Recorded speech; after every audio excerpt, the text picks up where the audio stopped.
নমস্কাৰ সকলো ৰাইজলৈ নমস্কাৰ জনাইছোঁ যে মই এজন গোসাইগাঁও টাউনৰ স্থায়ী বাসিন্দা হিচাপে আজিৰ যোৱাকালিৰ ঘটনাটো মই দুখ প্ৰকাশ কৰিছোঁ। লগতে বৰ্তমানৰ চৰকাৰৰ আমি দাবী জনাওঁ যে ক্ষতিগ্ৰস্ত হোৱা যিসকল দোকানদাৰ তেখেতসকলক যাতে অতি শীঘ্ৰে তেখেতৰ ৰিহেবিলিটেশ্যনৰ কাৰণে কিবা ব্যৱস্থা কৰি দিয়ে সেইটোৱে আমি দাবী জনাইছোঁ। আৰু তেনেকুৱা ধৰণৰ ক্ষতি হ'ল কমপক্ষেও ৩-৪ কোটি টকাৰ মালৰ ক্ষতি হ'ল।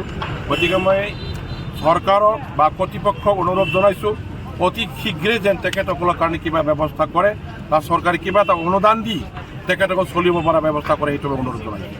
100% সঁচা, আমাৰ গোসাইগাঁও চহৰত আগত ফায়াৰ ষ্টেচনটো আছিলে, কিন্তু এতিয়া এনেকুৱা দুৰ্ভাগ্য জাগা নোহোৱাৰ কাৰণে তেলিপাৰাত লৈ গৈ ফায়াৰ ষ্টেচনটো বনালে। কিন্তু আমি অনুৰোধ জনাওঁ যে 2খন গাড়ী দি আমাৰ গোসাইগাঁও মকা কভাৰ নহয়, কমেও 6খন গাড়ী আমি ইয়াত ৰাখিব লাগে।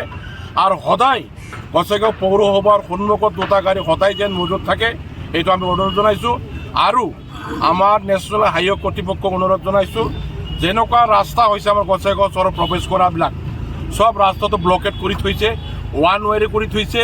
তাৰ লগতে ব্ৰিজৰ তলি দিয়া আহিব লগাত বহুত কষ্ট হয়, অহা যোৱাত পলম হোৱাৰ কাৰণে আমাৰ জড়িত আৰু বেছি চলিছে। আমাৰ পাৰৰ পৰা এইটো আমি অনুৰোধ জনাইছোঁ, বৰ্তমান আমি বিৰোধী পক্ষত আছোঁ, আমাৰ কোনো ধৰণৰ অনুদান দিব পৰা ব্যৱস্থা আমাৰ লগত নাই। তথাপিও আমাৰ MCLA তথা আমাৰ কৰ্তৃপক্ষক আমি আলোচনা কৰিম, ভৱিষ্যতত যদি আমি কিছু কৰিব পৰা যায় আমি চেষ্টা চলাই যাম।